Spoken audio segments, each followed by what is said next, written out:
it's like I know that I'm supposed to give 100% in all these places, but I feel like I can't. Like I don't know where to give my time. And as a father and a husband, many of you guys will feel that I've given so much to the church that I feel I failed you as my wife.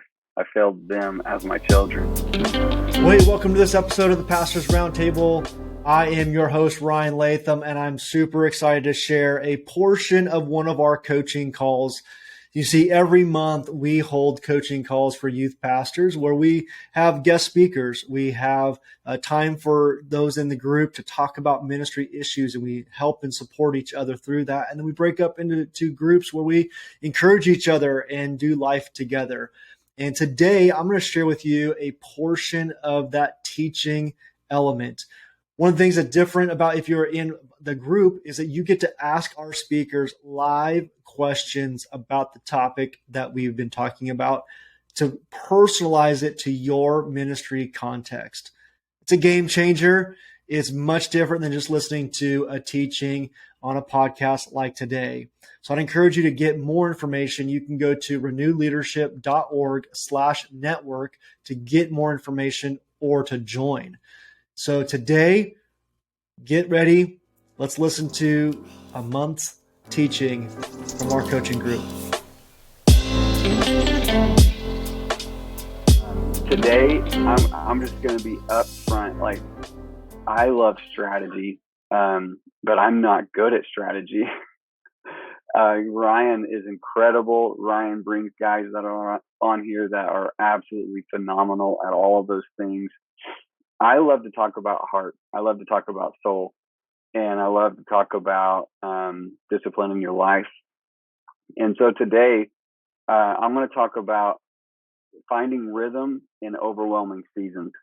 And it doesn't always have to be an overwhelming season, but I would say that almost everybody either watching this down the road or live right now, you could say you're in some sort of that. You are in an overwhelming season with your job, with your family, with your marriage, with something. And so I hope that this can relate to all of you guys. But I watched a documentary called Our Planet. It's on Netflix. Who loves documentaries on here? Does anybody love like nature? Okay, good. So like ever since Planet Earth came out back in the day, like the very first one, I want to say it was like early 2000s. And I remember seeing the footage, seeing the amazing cameras and all the changes in technology to see these animals up close. And I was just like, I'm hooked. I love this so much. Well, now, ever since the good ones have come out, I'm watching them. And I even go as far as to watching behind the scenes. Like, I love to see what the cameramen go through to get those shots. And in this particular documentary, they showed something that was pretty tough to watch. And it was a moment where walrus, and I found out that because I always want to say walruses, but walrus is the appropriate way to say more than one walrus. These guys were going literally around 100 miles swimming from where they were getting food. They were hungry, feeling like they didn't have enough where they were at. And so they made the trek to an island. And once they get to the island, there's nothing on the beach. And in front of them is a gigantic mountain. And they are walrus. But these specific ones just start climbing. And it's like really tough to watch because we're not talking goats. We watch these walrus climb and they go up. And by the way, they did not put this in the main documentary for a reason, I would say. And when you watch it, you feel it. They go up and you can see one by one, all these different walrus are climbing up, and they're slowly doing it. And then they kind of get toward the top where the rocks are not as steady. And you can see there's some of them, they made it. And it's like there's some food up there. Some of them will go up there, they'll rest. Some of them will kind of walk around and they'll get what they're looking for.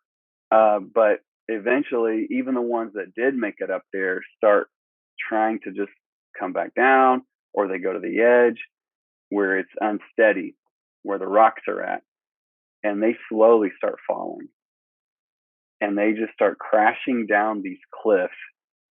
And on the documentary extra footage, you see the actual falls, and it is just brutal. It's hitting a rock, flipping, and ultimately, most of them, even the ones that climb to the top, fall to their death. And it is just brutal. Like I can't, as an animal lover, I mean, it crushes me as a photographer. Like the people that were watching this, they're just sitting there in tears, wishing that there was something that they could do, wishing that they could be like, no, no, no, no, no, this is not your place. This is not your place. And they're trying to stop them. And obviously, this is nature. This is part of it. They feel that there's something up there that they desperately need.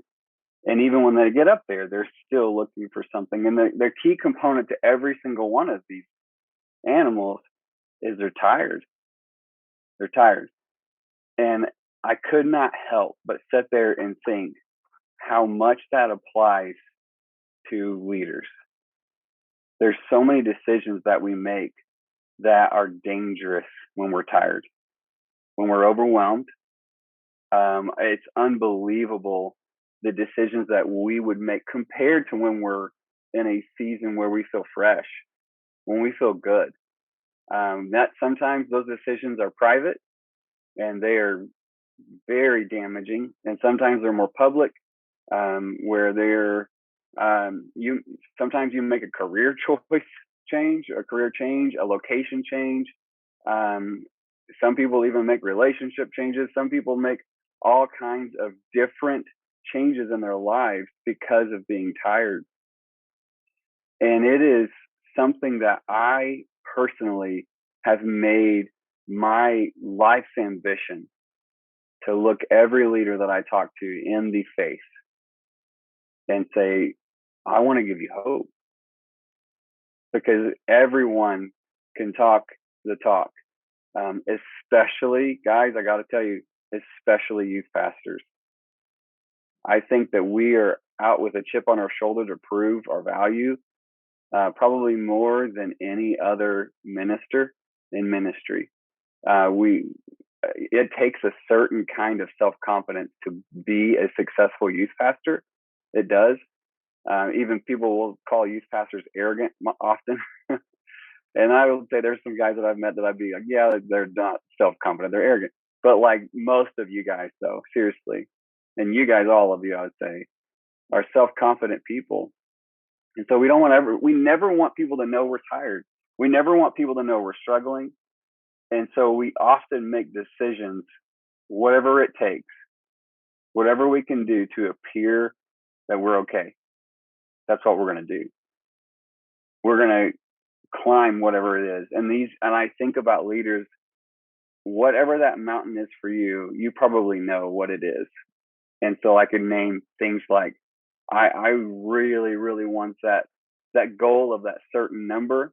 And so I'm going to climb this hill, and that's a healthy thing at times until it becomes because you compared yourself. Maybe it's reputation.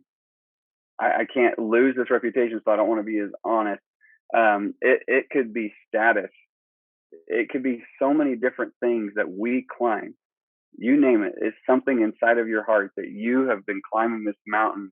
And the key is this: walrus are not meant to climb. You know what I'm saying? I'm not saying that you guys are not meant to climb. I'm saying there are mountains you're not meant to climb. There are absolutely mountains that are not meant for any of us to go up. And honestly, that mountain, I gotta say this. This is not just for the guys. The mountain could be secrecy. You know what I'm saying? That mountain could be, I gotta hide. I can't be known. I've got things in my life that cannot be known. And we climb, and ultimately, it's up to us how high we take that. But we fall. But I want to talk to you guys about hope. I don't want to talk to you about just that. There is a reality. If you don't find rhythm, if you don't find rest, uh, I will tell you this. I feel like this generation has overemphasized rest sometimes. So, like, you get it. You understand, like, it's important to rest. Family time is very important. But then there's those seasons where you kind of get back and forth, um, where you go from rest to overload, overload, rest, overload, overload. And I want to get to a place where we are understanding the difference between rhythm and routine, rhythm and being overwhelmed all the time. I want to help with that. Cool. I want to tell you a story to kind of give you an indication of who's speaking. I would say the last few years I have obsessed, and if you know me well, Corey could probably attest to this more than anybody. He was at Miami First with me when I was there. I obsess over discipline. I obsess over my time for a reason. I think a lot of people uh, look at my schedule, they look at my daily activity, and they feel like it's pretty healthy. But I can tell you, it is definitely not always been that way. And it's out of a reaction, it's out of a response. It's not out of, okay, I'm just going to decide to do this. Uh, Not long ago, and it would have been in 2020, during the pandemic, I led our church, which at the time especially was a fairly large church. And we were in the interim season. We were looking for a pastor. I had applied to be the lead pastor. My wife and I were youth and associate pastors. And it was during the pandemic where and you all are familiar with this, where it felt like you were leading an online congregation and an in-person congregation. And so it kind of felt like you had two churches, youth groups, two youth groups, everything. And it was fun. It was at times very rewarding. We could see some really cool results. But what happened is I got to a place where I felt like I could not do anything but work. I felt like I had no time to do anything but move forward, or the church was going to fail. And if the church failed, then I failed. You know what I'm saying? And my mountain at that time was my expected potential. There's a difference between saying my potential and my expected potential. If I were to tell you that my biggest problem was my potential, that means I just want to become something that I know I'm supposed to be. The problem was for me is I wanted to become something everyone else wanted me to be. I wanted to fulfill everyone else's expectations. Has anybody else been there?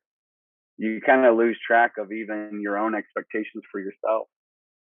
And so I'm in this season just going as fast as possible.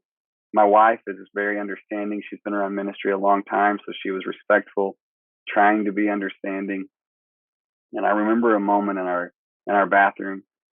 My wife is in there, and we're standing there talking about everything that's going on at the church. And I feel like I am just failing in every single area. It's like I know that I'm supposed to give 100% in all these places, but I feel like I can't. Like I don't know where to give my time. And as a father and a husband, many of you guys will feel that I've given so much to the church that I feel I failed you as my wife. I failed them as my children. And I was kind of having that conversation, and it just started hitting me. I started breathing heavy, and I started breathing heavier and heavier and heavier. And I had an all out nervous breakdown in the middle of my bathroom. And my wife, I just went to my knees, and I pretty much started hyperventilating, and I just wept and wept and wept and wept. And thankfully, my wife knows me well enough to not say, "What the heck is wrong with you?"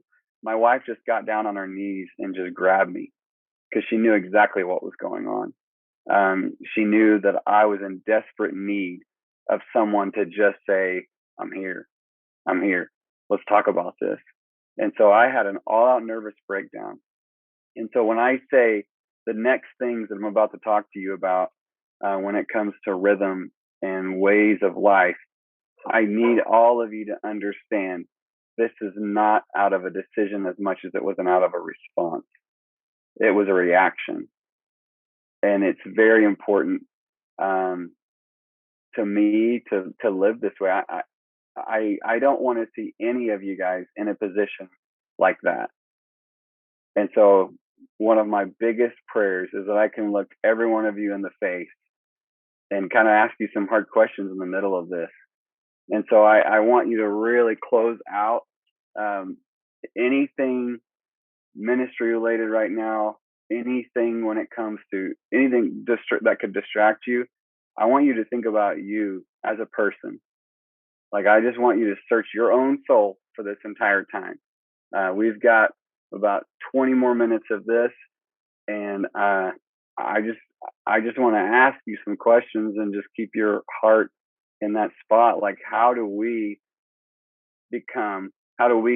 keep from becoming what we talked about, a free climbing walrus? You know what I'm saying?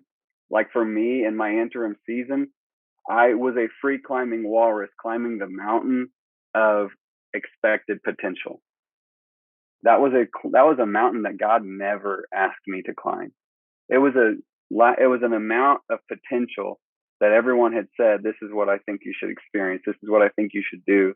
This is the direction I think you should go. And I felt like that was in. I got to do that. And so I'm climbing until I crash because I wasn't meant to climb it. And so whether your mountain is the things that I've mentioned or not, I want you to kind of think about your responses in your heart based on something like that.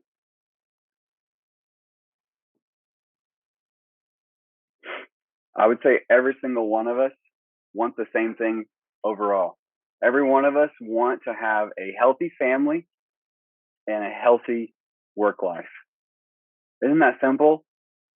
Isn't that crazy though, that like Andy Stanley wrote a book that everyone should have on their shelf called Choosing to Cheat? Write that down. Andy Stanley, Choosing to Cheat. That is something that if there's a book that I would say to any especially experienced minister, grab that book. That's going to teach you the reality that you will choose to cheat one or the other, whether you like it or not. And one of the hardest things in ministry is to realize that you end up having to choose to cheat one or the other at all moments, because you really want balance, don't we? Like, all of us are so desperate for just balance. And so, like, one of the questions I would have, and you can answer this in your own mind, what do you think we should do?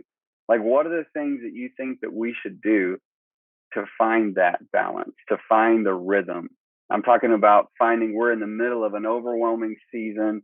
You're in the middle of an overwhelming season. Everything is just chaotic.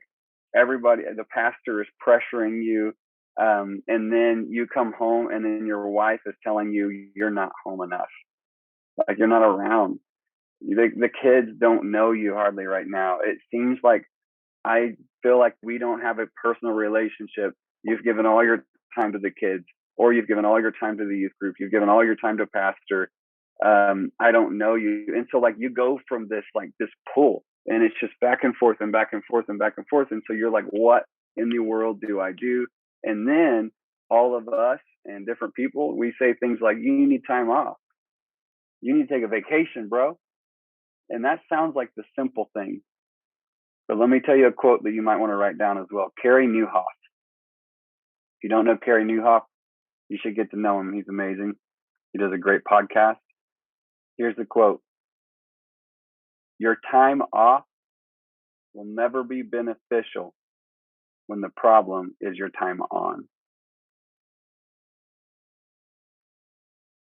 Your time off will never be beneficial when the problem is your time on. And so that could probably take your mind to a place of, maybe I should change my career. Maybe I should change my location. Maybe I could get a different pastor and things would be different for me. Maybe I could do this or that. And I'm here to tell you, stop those thoughts for a minute. Just stop those thoughts. Because some of us we're so unhealthy. It's hard to know what a healthy us would be like in the place that we're at. Reality. I can tell you who I was in my marriage was not the best option for my wife at the time.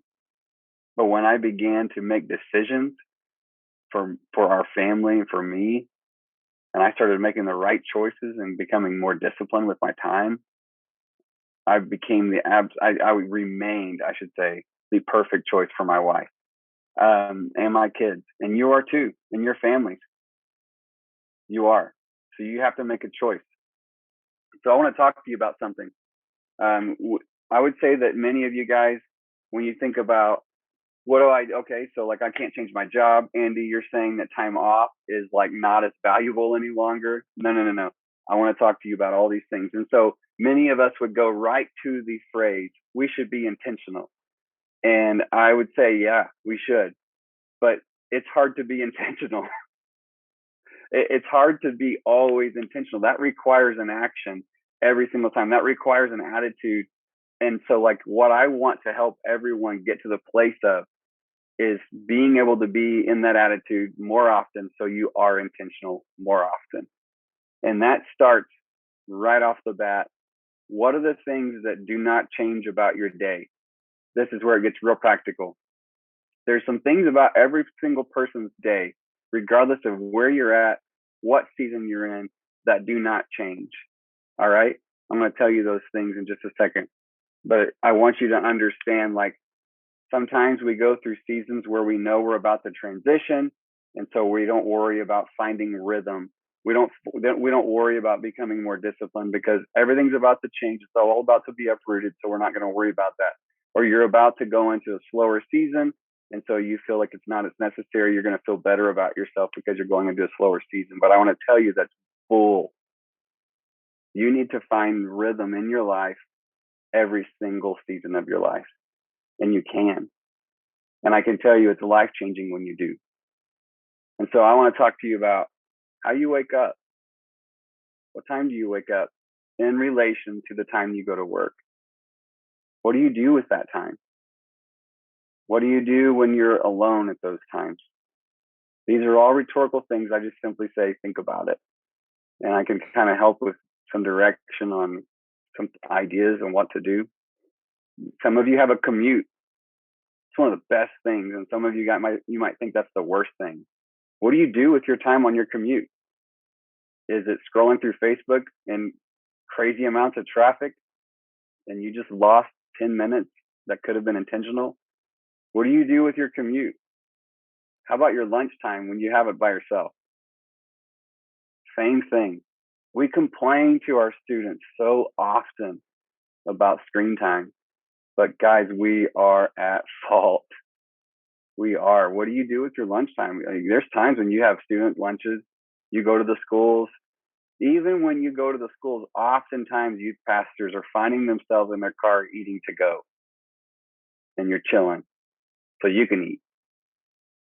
What's that time like for you? Just ask yourself, what's that time like? Here's a big, big, big one I want you to be very keyed in on. What's your time like going from work home? That's a big moment. I'll explain why in just a second. And then what's your time like before you go to bed when everybody else is asleep?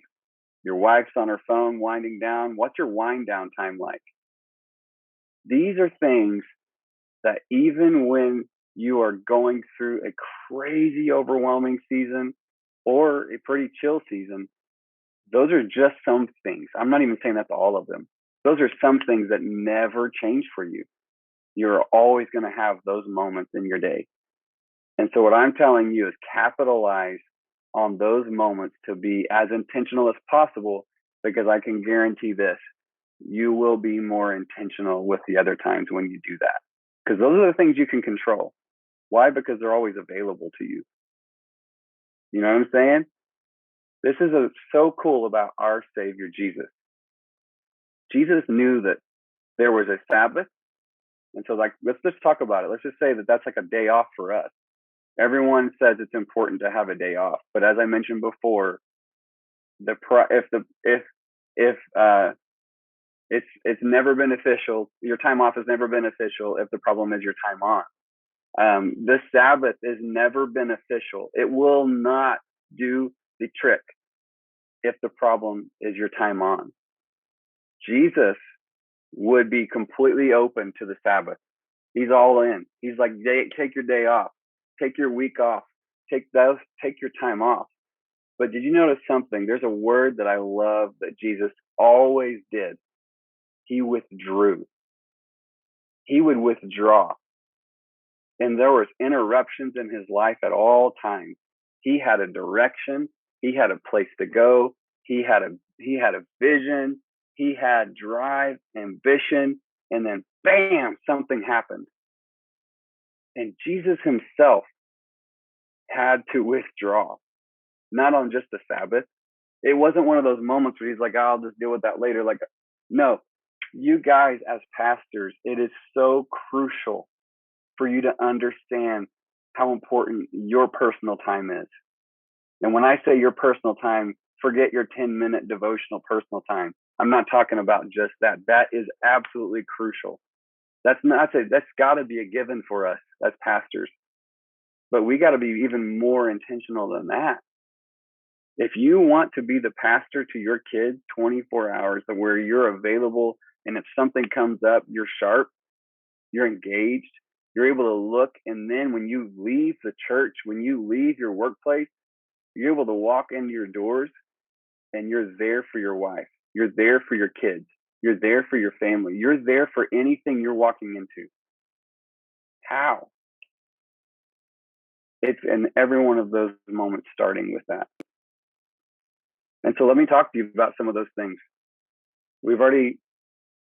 I kind of went through this pretty quick. I'm loving it though. I hope that it helps you guys. All right. When you wake up, you need to be considering something that engages you for what's coming. I love to wake up by myself and have some time. For me, one of the things that makes me feel the most fulfilled is working out. And it's in a specific way of working out that's really important to me. I love CrossFit. I know some people are like, CrossFit's stupid. That's for dummies. That's for losers. You say what you want to say. I love it. I love the battle of trying to find rest when there is no physical rest happening. I was even thinking about it today. I was running in our workout, and we had to do some other activities before this, but then we had to run a 400-meter sprint, and we had round after round after round of this. And in my mind, I'm always thinking, where can I breathe the most in the middle of this workout without stopping? And so I'm thinking that and I'm thinking about this talk too. I'm thinking this is a crazy season. We're all in these crazy seasons. And God, you're not asking me to quit my job. You're not asking me to quit a bunch of things that you've called me to. So how, God, can you help me find a breath right now in the middle of this? So I'm running a 400-meter dash, and I'm thinking to myself, okay, I'm about to hit this corner up here, and I'm going to slow my pace a little bit, knowing that when I round that corner, it's important that I hit it a little harder. And I did. And then the very last lap, I'm thinking, I know before I ran them slower, but it's really important to finish under a certain amount of time for me. And I knew I was cutting it close. And so I told myself, I'm coming to the end. I have to finish well. You have to be open to changing seasons in your life. And I'm telling you, finding rhythm in those areas that I just mentioned to you and being intentional in the areas that I just mentioned to you, being intentional with the time that you do have alone, not just mornings, not just evenings. You think about it. It's so important. And so I'm cruising in and I'm thinking, I will finish well. And so I had to go at a faster pace the entire time, knowing that I was about to get to a place where I could rest. Those are some things to think about. So working out is something for me. I love to then move on to some time with coffee, and I do a devotion and I read. I love to read books. If you hate that, find something that does work for you. That's something that engages me. But here's some of the key things that what can work for everybody. When you wake up in the morning, and you're about to go to work, do something that engages your intelligent side.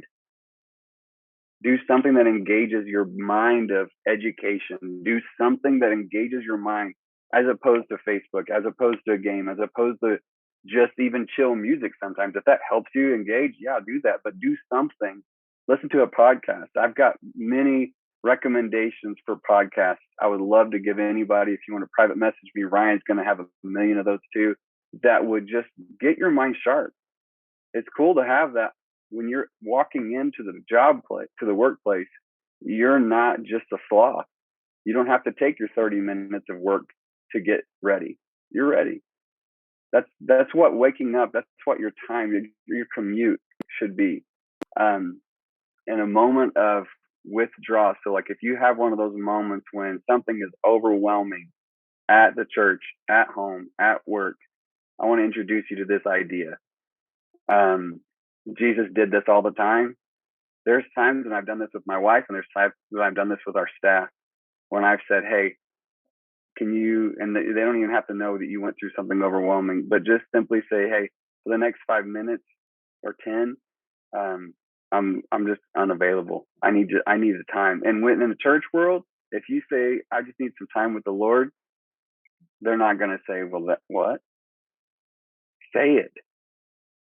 One of the things that brings me closer to God and back to myself after a really exhausting or overwhelming moment in the day, in the middle of it, I walk my dog. I just do something. I pop in headphones, and I listen to some worship. And it just kind of gets me ready for the next moment. And so that lunch time might be that for you. And the last thing I want to talk about this, everything else can kind of speak for itself when it comes to those 5 moments or whatever they are for you. On your way home, especially men, I feel like this is so crucial for us. Your family deserves the best from you, because oftentimes the ladies are able to go home.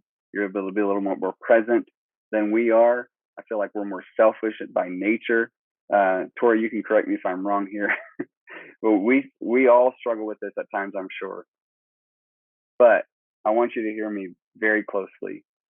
It's unbelievable how often we prepare ourselves for work compared to how often we prepare ourselves for home. Isn't that crazy, the discrepancy there? And so I'm just saying, consider what your time is like on your way home. When you're going home to your family, are you disengaging? Are you saying, I want to walk in those doors, look at my wife, and know I'm going to be present for my wife and children? So I know life is overwhelming. Everyone's stage looks different probably right now. I know that your days look different. You're looking for peace at times. You're trying to find joy within the middle of a difficult season of youth ministry or whatever ministry you're in. Don't believe the lie that it's going to stay that way. You have the power to change it. The power that's in you is Jesus, the Holy Spirit, to guide you through this. Understand that He did give you a Sabbath, but He also expects you to withdraw like He did. So find those times. I can tell you that if you understand how to live through your season of time on, where you are being intentional with your time. And I'm not talking about being just someone that is like, I gotta work. Do what you have to do to be intentional with your time. I think so much of it can be answered by your time alone. There's so much more to this that I want to develop and discuss with any of you guys, but please understand that there is power inside of you to change it. You have the discipline. Don't underestimate yourself. And this is something, this sounds silly, but I don't want to become a free climbing walrus. But even more than that, like real talk, I don't want to become a prayer request about a former youth pastor or a former pastor that crashed. That's real. I'm serious. Like, I don't want to be another statistic. I don't want to be another prayer request where they're saying Andy used to be like that, or so-and-so used to be like that. but they allowed themselves to get close to the edge. They ignored the red flags. They lived in secrecy, and they did crash. And so I'm telling you, overwhelming life, find rhythm.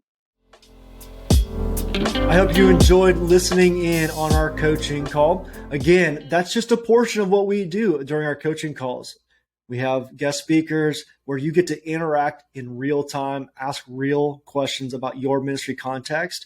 We get to interact as a group to help each other in our ministries, and also break up into groups where you get to have personal connection with a smaller group where you get to encouragement and do life together. I want to encourage you to take a look at it. Go to renewedleadership.org/network to get more information and to join a group.